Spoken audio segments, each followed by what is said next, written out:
இந்த காலை வேளையிலும் உங்களுடைய தியானத்திற்கு ஆண்டவர் கொடுக்கிற வார்த்தை யோவான் எழுதின சுவிசேஷம் 12வது அதிகாரம் 43வது வசனத்தை வாசிக்கிறேன். யோவான் எழுதின சுவிசேஷம் 12வது அதிகாரம் 43வது வசனம்.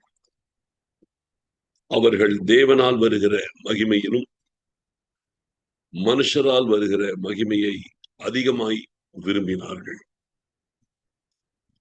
இங்கே பார்க்கும் பொழுது ஒரு மனுஷனுடைய இயல்பு சுபாவங்கள், அவர்கள் தேவனால் வருகிற மகிமையிலும் மனுஷனால் வருகிற மகிமையை அதிகமாய் விரும்புகிறார்கள். இங்கே பார்க்கும் பொழுது அந்த நாட்களில் பாரம்பரியமாய் இருந்ததான ஜனங்கள், இவர்கள் பரிசேயர்களும் சதுசேயர்களுமாய் இருந்து இவர்கள் இந்த உலகத்திலே பெரியவர்கள் என்கிற பெயரை வாங்குகிறவர்களாய் இருந்து செயல்பட்டுக் கொண்டிருந்தவர்கள். இவர்களுடைய சுபாவத்தை இந்த இடத்துல இயேசு கிறிஸ்து சுருக்கமாய் சொல்லுகிறார். அவர்கள் தேவனால் வருகிற மகிமையிலும் மனுஷனால் வருகிற மகிமையை அதிகமாய் விரும்பினார்கள். இந்த மகிமை என்பது ஒரு மனிதருக்கு கிடைக்கிற கனம், சரிங்களா? ஒரு மனிதருக்கு கிடைக்கிற கனம், மேன்மை, புகழ்ச்சி. இது பொதுவா எல்லா மனுஷருக்குமே பிடிக்கும். யாராவது தங்களை புகழ்ந்து பேசும் பொழுது அது எல்லாருமே விரும்புவாங்க. அதை விரும்பாதவர்கள் யாருமே இருக்க வாய்ப்பே கிடையாது. தங்களை குறித்து ஒருத்தர் மேன்மையாய் பேசுவது, மகிமையாய் பேசுவது, உயர்த்தி பேசுவது, புகழ்வது, பாராட்டுவது, அல்லது நம்மை குறித்து மற்றவர்களுக்கு முன்பாய் உயர்த்தி சாட்சி சொல்லுவது, இப்படி பல விஷயங்கள் அது எல்லாருக்குமே பிடிக்கும், மனதளவிலே பிடிக்கும். அப்ப இது ஒரு மனிதனுக்குரிய ஒரு இயல்பு. பொதுவா தங்களை உயர்த்தி பேசுறது. அதே நேரத்தில் யாராவது அவர்களை மட்டம் தட்டி குறைத்து குறை சொல்லி சொன்னா அது பிடிக்காது. இது எல்லாருக்குமே இருக்கிற காரியம். தங்களை யாராவது நல்லா பேசினாங்கன்னா சந்தோஷப்படுவாங்க. தங்களை குறித்து யாராவது மோசமா பேசினா அதை குறித்து எரிச்சல் அடைவார்கள். இது எல்லா மனுஷனுக்குமே வரும். இது சின்ன குழந்தைகளிலிருந்து பெரியவர்கள் வரைக்குமே வரும். எல்லாருக்குமே இது சுபாவம் இருக்கு. இது ஒரு இயற்கையாய் மனிதனுக்குள்ள இருக்கிற சுபாவம். இது சின்ன குழந்தைகள் நீங்க பாத்தீங்கன்னா அந்த குழந்தைகளை குறித்து அதுக்கு என்ன புரியுன்ற ஸ்டேஜ்ல இருக்கும் போதே சொல்றேன். அதை குறித்து யாராவது ஒரு கம்ப்ளைண்ட் பண்ணா அந்த குழந்தைகள் உடனே ரியாக்ட் பண்ணதை பார்க்க முடியும். சின்ன குழந்தைகளுடைய பண்ணும். அதை சில நேரத்தில் பார்க்கும்போது குழந்தைகள் ரொம்ப அடம் பிடிக்குது அப்படின்னு ஏதாவது சொன்னா பேரண்ட்டை உடனே அடிக்கும். அந்த மாதிரி ஏதாவது ரியாக்ட் பண்ணும். அப்போ எல்லாருக்குமே சின்ன வயதுல இருந்தே பெரியவர்கள் வரைக்கும் மனுஷர்கள் தங்களை புகழ வேண்டும் என்று விரும்புகிறார்கள். மனுஷர்கள் யாரும் தங்களை இகழக்கூடாது, தங்களை குறித்து மோசமாய் பேசக்கூடாது என்கிறதுலே எல்லாருக்குமே அந்த எண்ணம் இருக்கும். சரி, இது இருக்கட்டும். ஆனால் இந்த உலகத்திலே 2 காரியம் இருக்கிறது. அந்த மகிமை என்பது 2 இடத்திலே வருகிறது. ஒன்று கர்த்தரிடத்திலிருந்து வருகிறது, இன்னொன்று மனுஷனிடத்திலிருந்து வருகிறது. சரியா? கர்த்தரிடத்திலிருந்து வருகிற மகிமை அல்லது மனுஷனிடத்திலிருந்து வருகிற மகிமை. இப்ப அது 2மே நம்மை சூழ்ந்து வரும். இப்ப இந்த மகிமையை கர்த்தரும் கூட நமக்கு கொடுக்கிறார். அவரே பல நேரத்திலே பாராட்டுகிறது. இப்ப இயேசு கிறிஸ்துவை எடுத்துக் கொள்ளுங்கள். அவர் ஞானஸ்நானம் பெற்று கரையேறும் பொழுது அவர் ஜெபிக்கிறார். வானம் திறக்கப்படுகிறது. தேவ ஆவியானவர் புறாவை போல அவர் மேல் இறங்குகிறதை பார்க்கிறார். அன்றைய வானத்திலிருந்து ஒரு சத்தம் கேட்கிறது, இவர் என்னுடைய நேசகுமாரன், இவரில் பிரியமாயிருக்கிறேன் என்று ஒரு சத்தம் கேட்கிறது. வானத்திலிருந்து ஒரு சத்தம் கேட்டு அவரை பாராட்டுகிறது. அந்த பிதாவின் சத்தம் வானத்திலிருந்து எல்லா ஜனங்களும் கேட்கும்படி, இவர் என்னுடைய நேசகுமாரன், இவரில் பிரியமாயிருக்கிறேன் என்று ஒரு பெரிய சத்தம் அங்க இருக்கிற எல்லாரும் கேட்கும்படி அந்த சத்தம் கேட்டது. அப்போ இது ஒரு புகழ்ச்சி. இதை கொடுத்தவர் யாருன்னா பிதாவாகிய தேவன். பிதாவாகிய தேவன் புகழுகிறார். அப்போ வேதத்திலையும் பாத்தீங்கன்னா ஆண்டவர் நிறைய பேருடைய லைஃப்ல புகழுவார். இப்ப இயேசு கிறிஸ்துவே பாத்தீங்கன்னா நிறைய பேர் புகழ்வார். நூற்றுக்கு அதிபதியை குறித்து சொல்லுவார், நான் இஸ்ரவேலருக்குள்ளும் இப்படிப்பட்ட விசுவாசத்தை காணவில்லை என்பார். கானானிய ஸ்திரியை பத்தி சொல்லுவாரு, ஸ்திரியே உன் விசுவாசம் பெரியது என்பார். ஊரிலே பாவியாய் இருந்த ஸ்திரியை பார்த்து சொல்லுவாரு, நீ இவள் மிகவும் அன்பு கூர்ந்தாளே என்பாரு.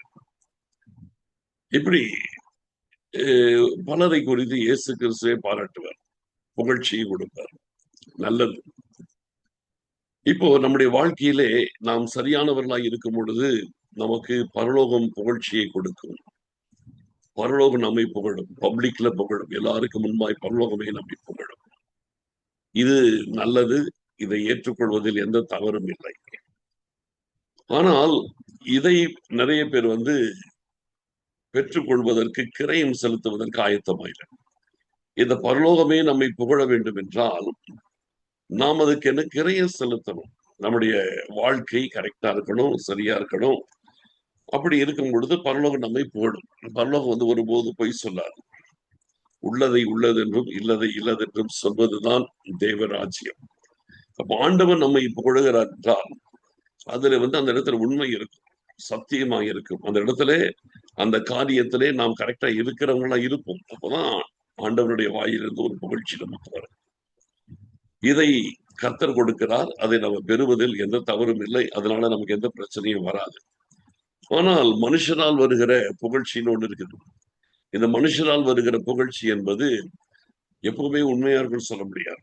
சில நேரத்துல உண்மையா இருக்கும், அதுல காரணம் இருக்கும், விஷயம் இருக்கும். சில நேரத்துல பொய் கூட இருக்கும். சிலருக்கு உங்களை குறிச்சு ஒரு காரியம் நடக்கணும்னா அவங்களோட புகழுவாங்க. உங்க மூலமா எல்லாரும் நடக்கணும், அவங்கள அப்படியே உயர்த்தி பேசுவாங்க. பிரதர் உங்களை மாதிரி யாருமே இல்லை, உங்களை மாதிரி யாருமே பார்க்க முடியாது, அப்படி இப்படின்னு ரொம்ப உயர்த்தி பேசுவாங்க. நம்ம மூலம் ஒரு காரியம் நடக்கணும்னா அப்படி பேசுவாங்க. இது மனுஷனிலிருந்து வருகிறது. இது மனுஷனிலிருந்து வருகிறது எல்லாமே உண்மையா இருக்கணும்னு அவசியம் கிடையாது. சிலது உண்மையா இருக்கலாம், சிலது நிறைய பொய்யாய் கூட இருக்க வாய்ப்பு இருக்கிறது. இப்ப மனுஷன் உங்களை புகழும் பொழுதும் நமக்கு சந்தோஷம் வரும். ஆண்டவர் நம்மை புகழ்ந்தாலும் அதுல நமக்கு சந்தோஷம் வரும். ரெண்டிலுமே சந்தோஷம் வரும். ஆனால் மனுஷனிடத்திலிருந்து வருகிற புகழ்ச்சி உங்களுக்கு சந்தோஷத்தை மாத்திரம் அல்ல, கூடவே உங்களுக்கு பெருமையையும் மதிகேட்டையும் கொண்டு வந்து சேர்த்துரும். புரிதலா? மனுஷனிடத்திலிருந்து வருகிற புகழ்ச்சி நமக்கு வீணான பெருமையை கொண்டு வரும், மதிகேடாய் நம்மை நடக்க பண்ணும். அந்த பெருமை நிமித்தம் மதிகேடாய் புத்தியனமாய் நம்மை நடக்க செய்யும். அப்போ அந்த காரியங்கள் ரொம்ப கவனமா இருக்கணும். மனுஷனிடத்திலிருந்து வரும் புகழ்ச்சி அதை ஏற்றுக்கொள்ளும் பொழுது சில நேரத்துல உண்மையா இருக்காது. அதை நம்ம உண்மைன்னு நம்ம நம்பி நம்ம அதுக்கேற்ற மாதிரி நம்ம செயல்பட போய் கடைசியில அது நம்முடைய வாழ்க்கையில நமக்கே அது வினையாய் மாறி போயிடும். அப்போ ஒரு தேவ பிள்ளையின் வாழ்க்கை நம்ம எப்படி இருக்கணும்? இந்த மகிமை என்பது கர்த்தரிடத்திலிருந்து வருகிறது, மனுஷனிடத்திலிருந்து வருகிறது. அப்படி இருக்கும் பொழுது நம்ம ஒன்னதான் அக்செப்ட் பண்ணணும், ஒன்னதான் ஏற்றுக்கொண்டு அதற்கு தான் நம்மளை ஒப்பு கொடுக்கணுமே தவிர இன்னொன்றை ஏற்றுக்கொள்ளாமல் இருப்பதுதான் நமக்கு நல்லது. ஆனால் இந்த இடத்துல ஆண்டவர் சிலரை குறித்து குற்றம் சாட்டுகிறார், சிலர் சரியில்லைன்னு சொல்றார். என்ன? இவர்கள் தேவனால் வருகிற புகழ்ச்சியை பார்க்கிலும் மனுஷனால் வருகிற புகழ்ச்சியை இவர்கள் அதிகமாய் விரும்புகிறார்கள். தேவனால் வருகிற புகழ்ச்சியை விரும்புகிறதுல தப்பு கிடையாது. ஆனால் மனுஷனால் வருகிற புகழ்ச்சியை விரும்புவது தவறான காரியம். சில நேரத்துல சிலர் நம்ம புகழ மாட்டோமான்னு பார்ப்பாங்க. சிலர் நம்மளை புகழுவாங்க, சிலர் பாத்தீங்கன்னா நம்ம அவங்கள புகழ மாட்டோமான்னு பார்த்துட்டே இருப்பாங்க. அப்படி புகழ்ந்துட்டா ரொம்ப சந்தோஷப்பட்டுருவாங்க. புகழலைன்னா நம்ம புகழ்வதற்கு ஏதாவது ஒரு பாயிண்ட் எடுத்து கொடுப்பாங்க, ஏதாவது சொல்லி அவர்களை புகழுவதற்கான ஒரு சூழ்நிலையை உருவாக்க ட்ரை பண்ணுவாங்க. அவங்களை பாராட்டுவதற்கு ஏதாவது ஒரு பாயிண்ட நம்ம எடுத்து கொடுத்து நம்ம அதை குறித்து பேச வைப்பாங்க சில நேரத்துல. இது ரொம்ப தவறான ஒரு காரியம். அது சாதாரண இடமா இருக்கட்டும், எந்த இடமா இருக்கட்டும், தனிப்பட்ட ஒரு உலக காரியமா இருக்கட்டும், அல்லது ஊழியத்தின் காரியம் வேறு எந்த விதமா இருக்கட்டும், அது ஆண்டவருக்கு ஏற்றதே கிடையாது. இன்னைக்கு ஊழியத்தின் பாதையிலும் இது போல நிறைய தவறான காரியங்கள் நடக்கும். சில மேடைகளிலே, ஆவிக்குரிய மேடைகளிலே கூட ஜனங்கள் ஆசீர்வதிக்கப்பட்டு, ஜனங்கள் விடுதலையாக்கப்பட்டு சாட்சி சொல்லும் பொழுது, அந்த இடத்துல இது யார் ஜெபிச்சு இது நடந்தது என்று சொல்லி அவங்க வாயை கிண்டி அவங்கள கர்த்தரை மகிமைப்படுத்துகிறவர்களை பிடிச்சு மனுஷர்களை மகிமைப்படுத்துவதற்கு அவங்களை பிரஷர் கொடுக்கிற சம்பவங்கள் எல்லாமே நடக்கிறதை பார்க்க முடியும். இதெல்லாம் ஆண்டவருடைய பார்வையில் சரியானது கிடையாது. புரியுதுங்களா? ஆண்டவருடைய பார்வையில் ஆண்டவர் நம்மை புகழணும், ஆண்டவர் நம்மை மேன்மைப்படுத்தணும். ஏன்னா ஆண்டவனை புகழ்வதற்கு உண்மையுள்ளவரா இருக்கிறார். அவர் எல்லா பட்சபாதம் இல்லாமல் புகழுவார். 100க்கு அதிபதி, அவன் ஒரு இராணுவ தளபதி, அவனையும் புகழுவார். ஊரிலே பாவியான ஒரு பெண், அந்த பெண்ணை எல்லாருமே அருவருப்பாய் நினைக்கிற பெண், அவளை கூட இயேசு கிறிஸ்து புகழுவார். யோசிச்சு பாருங்க, 100க்கு அதிபதியை புகழும் பொழுது அதை பத்தி இயேசு கிறிஸ்து ஒண்ணு சொல்ல மாட்டாங்க, தப்பா நினைக்க மாட்டாங்க. சரி, அந்த மனுஷனை பத்தி எல்லாம் பேசிட்டாரு, ரைட். ஆனா ஊரிலேயே பாவியான ஸ்திரீ எல்லாரும் அந்த பெண்ணை முறித்து மோசமா பேசும்போது இவர் மட்டும் புகழ்ந்தான எப்படி இருக்கும் யோசிச்சு பாருங்க. இல்ல, அதை நிறைய பேர் விரும்ப மாட்டாங்க, ஆனாலும் ஆண்டவர் கொடுக்கிறார். அப்ப இதுல என்ன தெரியுதுன்னா, ஆண்டவர் நம்முடைய இருதயத்தை பார்க்கிறார், நம்முடைய செயல்பாட்டை பார்க்கிறார், நம்முடைய நடக்கைகளை பார்க்கிறார். நம்ம யாரா இருந்தாலும் நம்மை புகழுவதற்கு ஆண்டவர் தயங்குவதில்லை. புரிதலா? நம்ம எப்படிப்பட்டவர்களாக இருந்தாலும் நம்மை குறித்து உலகம் என்ன நினைக்கிறதோ அதை பத்தி இல்ல. நம்ம கரெக்டா இருந்தோம்னா ஆண்டவர் நம்மை புகழுவதற்கு அவர் ஒருபோதும் தயங்குவதில்லை. அவர் நம்மை பாராட்டுகிறவர், புகழுகிறவர், கனப்படுத்துகிறவர், மகிமைப்படுத்துகிறவர், மேன்மைப்படுத்துகிறவர். ஆனால் அதே நேரத்திலே உலகம் அதே நேரத்திலே கொண்டு வரும். இந்த உலகத்திலே வருகிறதான மகிமை என்பது மனுஷன்றது ஒரு சைடு இருக்குது. இன்னொரு பக்கம் பார்த்தீங்கன்னா மனுஷருக்குள்ள இருந்து செயல்படுகிற நம்மை பெருமைக்குள் நடத்துவதற்கு அசுத்தாவிகளும் சில மனுஷரை ஏவி விட்டு நம்மை புகழ வைத்து நம்மை பெருமைக்குள்ளாக்கி நம்மை விழ வைப்பதற்கு பிசாசும் இந்த இடத்துல சில நேரத்திலே அவர் செயல்படுகிறதை பார்க்க முடியும். சில இடத்துல மனுஷர்களை புகழ்வாங்க, சில இடத்துல நமக்கு புகழ்ச்சியை கொண்டு நம்மை வீழ்த்துவதற்கு பிசாசும் அதை ஒரு ஆயுதமாய் எடுத்து பயன்படுத்துவான். அப்ப அந்த புகழ்ச்சியில நம்ம மதிமயங்கி போய்விட்டோம் என்றால் அதுவே நம்முடைய வீழ்ச்சியின் ஆரம்பமாய் மாறிவிடும். புரிதலா? அந்த புகழ்ச்சியை நம்ம மதிமயங்கிட்டோம்னா அந்த புகழ்ச்சியை ஏற்றுக்கொண்டதே நமக்கு வீழ்ச்சியின் ஆரம்பமாய் மாறி. ரொம்ப கேர்ஃபுல்லா இருக்கணும்.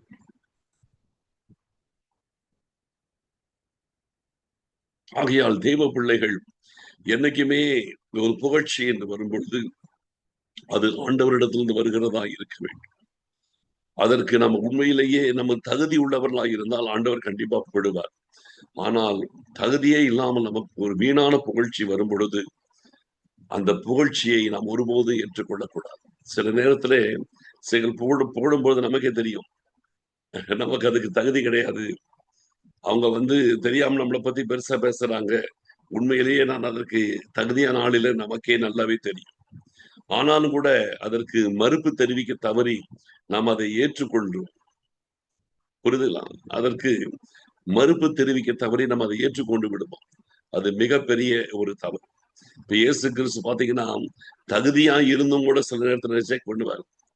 ஒரு வாலிபன் நல்ல போதகரேன்னு உடனே நீ என்னை நல்லவன் என்று சொல்வான் என்று உடனே. அவர் நல்லவர் தான், அவர் நல்லவர் இல்லைன்னு யார் சொன்னது? இல்லையா? அவர் தகுதியானவர் தான். ஆனால் அது மனுஷன் வருகிற புகழ்ச்சி, அது தேவனால் வருகிறது அல்ல. ஒரு வாலிபன், ஒரு மனிதன் தன்னை புகழுகிறான், அதை அவர் விரும்பவில்லை. நீ என்னை நல்லவன் என்று சொல்வானே, தேவன் ஒருவரே நல்லவர் என்று சொல்லி உடனே அவனோட வாய் அடைச்சிருவார். அதுக்கு மேல அவனை பேச விட மாட்டார். அப்ப நல்லா கவனிக்கணும், மனுஷரிடத்திலிருந்து வருகிற மகிமையை நம்ம தடுக்க வேண்டும். கர்த்தரிடத்திலிருந்து வருகிற மகிமையை ஏற்றுக்கொள்ள வேண்டும். மனுஷரிடத்திலிருந்து வருகிற மகிமையை நாம் ஒருபோதும் விரும்பக்கூடாது. தேவனிடத்திலிருந்து வருகிற மகிமையை நாம் விரும்புகிறதில் தவறு எதுவும் இல்லை. ஆனால் இந்த ஜனங்களை பார்க்கும் பொழுது இவர்கள் மனுஷனால் வருகிற மகிமையிலும் தேவனால் வருகிற மகிமையிலும் மனுஷனால் வருகிற மகிமையை அதிகமாய் விரும்பினார்கள் என்று வேதம் சொல்லுகிறது. மிகவும் கவனத்தோடு இருப்போம். கர்த்தர் நம்மை மகிமைப்படுத்துகிறவர். தன்னைத்தான் புகழுகிறவன் உத்தமன் அல்ல, கர்த்தரால் புகழப்படுகிறவனே உத்தமனாய் இருக்கிறான். அந்த உத்தமத்தில் நாம் வாழ்வோம். ஆண்டவர் நம்மை நடத்துவார். ஜெபிக்கலாம். ஸ்தோத்தரிக்கிறோம் ஆண்டவரே. எங்கள் அருமையான பரிசுத்தம் உள்ள பிதாவே, தேவரே, அவர்கள் மனுஷனால் தேவனால் வருகிற புகழ்ச்சியிலும் மனுஷனால் வருகிறதான மகிமையை அவர்கள் அதிகமாய் விரும்பினார்கள் என்று பார்க்கிறோமே. அப்பா, நாங்கள் மனுஷனால் வருகிற மகிமையை ஒருபோதும் ஏற்றுக்கொள்ளாமல் உங்க வாயிலிருந்து வருகிற புகழ்ச்சி மேன்மைகளையே நாங்கள் ஏற்றுக்கொள்ளுகிறவர்களாய் எங்கள் இருதயம் பக்குவப்பட்டிருப்பதாக. ஆண்டவரே, மனுஷன் மூலமாய் வருகிறதான மகிமை ஒரு நேரத்தில் பிசாசு கொண்டு வருகிற மகிமையாய் இருக்கும். அது எங்களை பெருமையடைய செய்து எங்களை வீழ்ச்சிக்குள் நடத்தும் என்பதை நாங்கள் அறிந்திருக்கிறோம். இந்த விஷயத்திலே நாங்கள் கவனத்தோடு நடந்து கொள்ள கர்த்தர் எங்களுக்கு கிருபை செய்வதற்காக சோத்திரம். வார்த்தையின்படியே எங்களை வாழ வைப்பதற்காக சோத்திரம், சோத்திரம், சோத்திரம், சோத்திரம். ஆண்டவரே சோத்திரம். தாழ்த்தி ஒப்புக் கொடுக்கிறோம் ஆண்டவரே. நீங்க மகிமைப்படுவதற்காக சோத்திரம், சோத்திரம், சோத்திரம். துதி கன மகிமை யாவற்றையும் நாங்கள் உமக்கு மாத்திரம் செலுத்துகிறோம். இயேசு கிறிஸ்துவின் மூலம் ஜெபிக்கிறோம் நல்ல பிதாவே, ஆமென். என் ஆத்துமாவே கர்த்தரை ஸ்தோத்திரி, என் முழு உள்ளமே அவருடைய பரிசுத்த நாமத்தை ஸ்தோத்திரி. என் ஆத்துமாவே கர்த்தரை ஸ்தோத்திரி, அவர் செய்த சகல உபகாரங்களை மறவாதே.